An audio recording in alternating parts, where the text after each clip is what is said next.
survived Melbourne. This is totally inappropriate, number 13.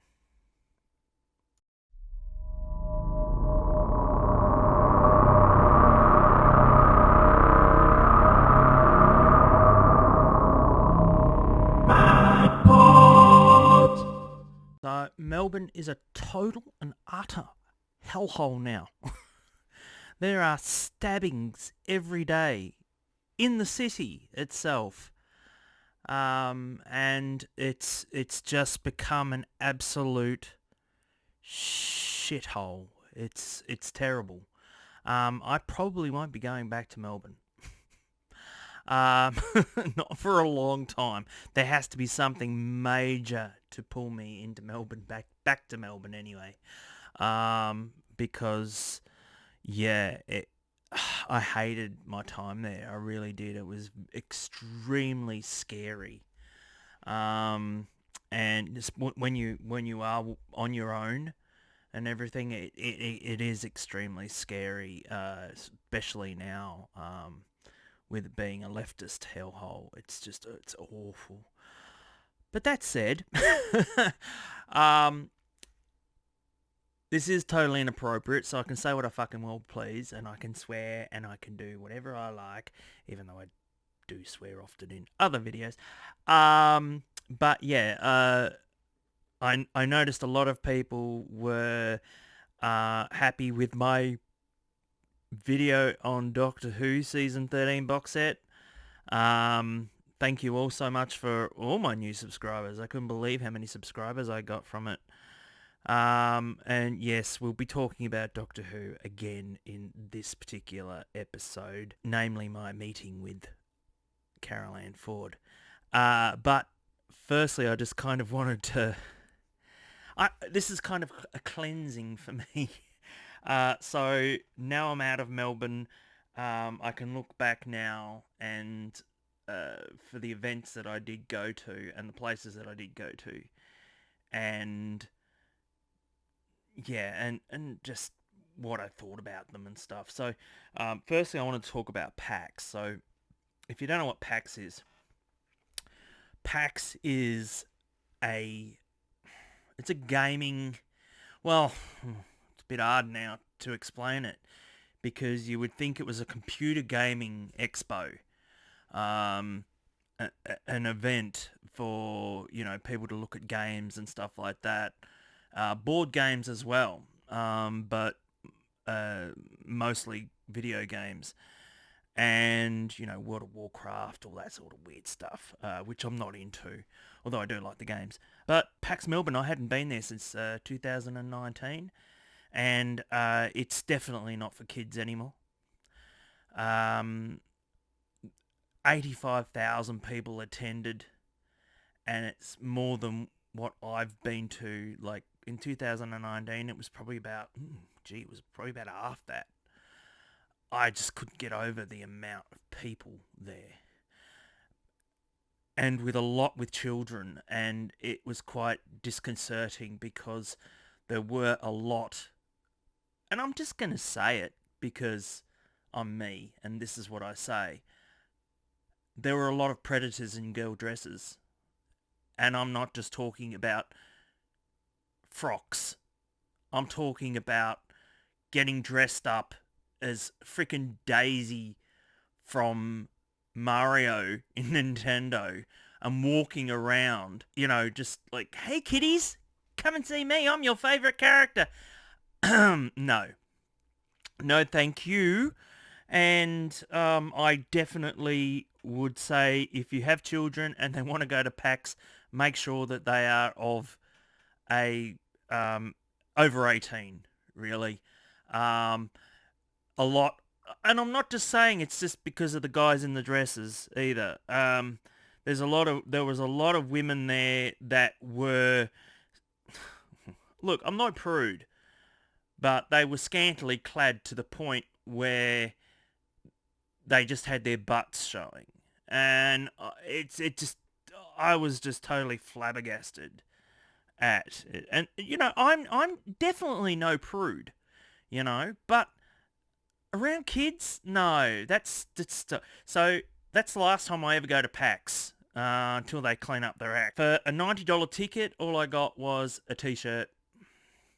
They're actually all sold out of all their exclusives, and that was on the Saturday, and they still had Sunday to go.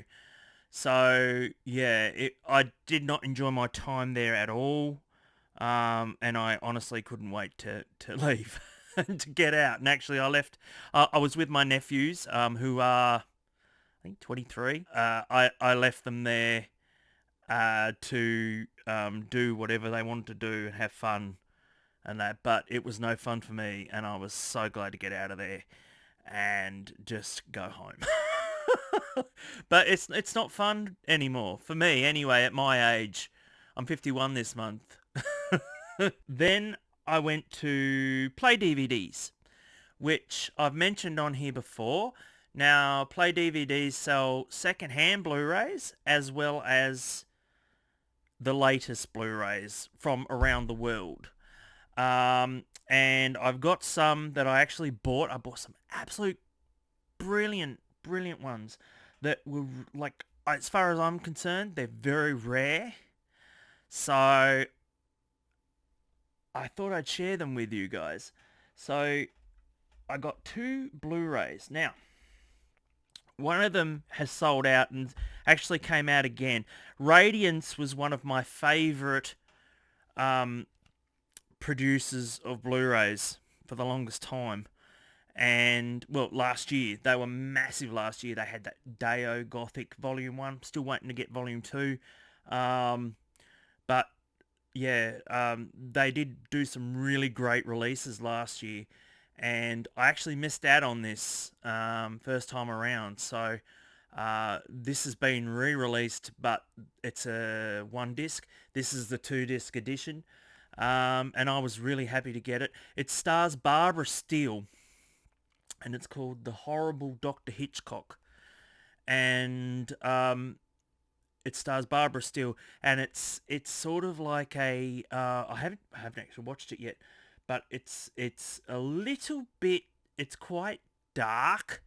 And there's a little bit of... It kind of goes into the weird world of, I guess, necrophiliacs and stuff like that. It's about with the dead, you know, all that sort of stuff. So I'm really interested in it. It's an old film. It's from the 60s, actually 62, and it's Italian and English language. So if you don't like reading subtitles, you can always watch the English dub. But yeah, I saw a film with Barbara Steele recently. Was it called The She-Beast or something? It was pretty bad. It was awful, and I was going to do a video on it, and I decided not to because it was that bad. But this is the 2-disc edition of 5,000 copies, and when I saw it, I just grabbed it because I was like, oh yeah, I meant to get that one, but I missed out on it. So yeah, can't wait to watch this one. And the second one I got was another rare, what I think is rare, and it's called The Vampire Bat, and it stars Fay Wray. Now, if you don't know who Fay Wray is, come on, King Kong. That's all I have to say. So this is from 1933, and it's only a 63-minute film. And of course it's called The Vampire Bat, and it's this one is from the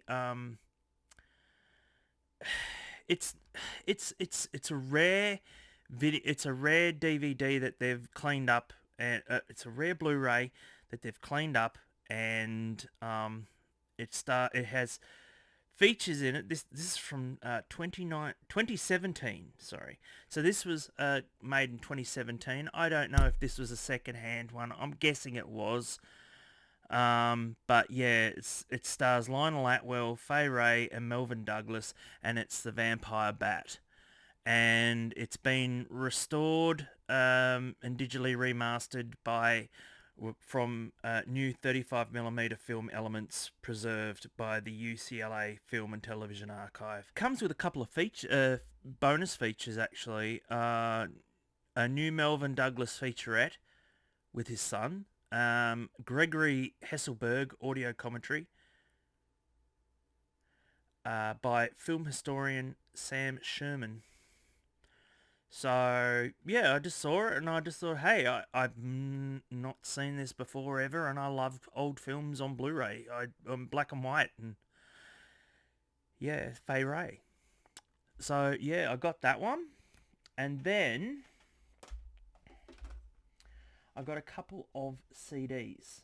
Now, I love looking through the soundtracks that they have at Play DVDs in Burke Street. And first of all, I got this really weird one. It's German. Now, Germans have the best soundtracks for anime, and this one is called Captain Future, and haven't listened to it yet. But anyway, it's a rare one, and the CD is actually from, is it 1994? So she's been around for a while, but yeah, looking forward to reading. I can't even tell you what Captain Future is about. So, but it's obviously an old anime that was very popular in Germany, for them to actually do a soundtrack for it. So yeah, I just thought, that's actually, I'll kick myself if I don't buy it. So I bought it. Anyway, if you know about Captain Future, let me know, because I've no idea. And secondly, I got the film music of Sir Malcolm Arnold. Now, he did a lot of the 50s British movies and comedies and stuff. And so when I saw that they had the suite to the Bells of St. Trinian's, I had to get this one. If you don't know the Bells of St. Trinian's, it's a really good and fun movie. So yeah, it's kind of funny because like the schoolgirls in it are older than they should be. But anyway, it's a lot of fun. And yeah, I couldn't say no. And plus it also comes with suite from David Copperfield, and You Know What Sailors Are, The Roots of Heaven, and a suite from Trapeze. So yeah, and it's volume 2, so there must be a volume 1 somewhere. But this one's fairly old, came out in about 2000. So yeah, I thought, hey, I'm gonna get this one as well. So they're the ones that I got from Play DVD. And so now we'll get on to the Carole Ann Ford event. So oh boy, so there were no trams or trains that day to get me to the venue, so I had to walk. um, and it was an hour and a half walking there and back. And when I got there, I was stuck down the back because I was 20 minutes late with the noise of the coffee grinder for about 6 hours. So I got to hear a little bit, but not a lot. But I was there when that thing that went viral in the Who fan community with her talking about the deleted scene with the little black girl that was supposed to be her mother, if you understand that. But thank fucking Christ that didn't happen. More fan wank from Davies. He needs to pull his hand out of his pocket. Uh, just for a breather. Just for a breather. Um, anyway, it was a bit of a bigger conference than what I'm used to for these Doctor Who events. Normally it's around 100 that I've gone to, in Melbourne, of course. But they've had 2 guests. So this time around it was just Carole Ann Ford, and there was about 150 people there, 50 of which were the VIPs, who paid $100 more for dinner, and so they got special treatment as well as being up the front, which is fair enough. If you want to pay more, you get special treatment, whatever. But yeah, there are a few people there that I won't mention, but I did get to have time to talk to her only once, really, during the photo op, when you're not really being pressured into just being in line and hurrying up, you know. But funnily enough, I hate my photo taken, says a guy out on YouTube. But there's a photo that's okay with me and Carole Ann having a off-camera moment where she asks my name, and it was kind of cool. It was just a little bit of a moment, you know. But poor Carole Ann Ford at 85 was an absolute trooper. I don't know how she did it, but she did it. She, you know, I mean, when you've got 150 people who are just there for you, you know. But I go a bit gar around, I just go gar around celebrities and that. And she was no different. I mean, she is and always will be the Doctor's granddaughter to me, within the Doctor Who legend. And so it was really nice to meet her. I got some discs signed. I got this one signed, which I think I've shown on a previous video. And I got this one signed as well, which is the very early release of the Dalek invasion of Earth. So there you go. So, I'm never going to sell these, I don't think. I just, especially with the current way the Blu-rays are showing. So, yeah, I'm going to keep them. I've got all the Blu-ray, I've got all the DVDs now. So I'm not going to sell any of those. I'm just going to keep them as is. So that's pretty much it for Totally Inappropriate. And yeah, so that's it. Don't forget to like and subscribe. If you've forgotten, who am I? Well, I'm Matt Pot, and I'll see you next time.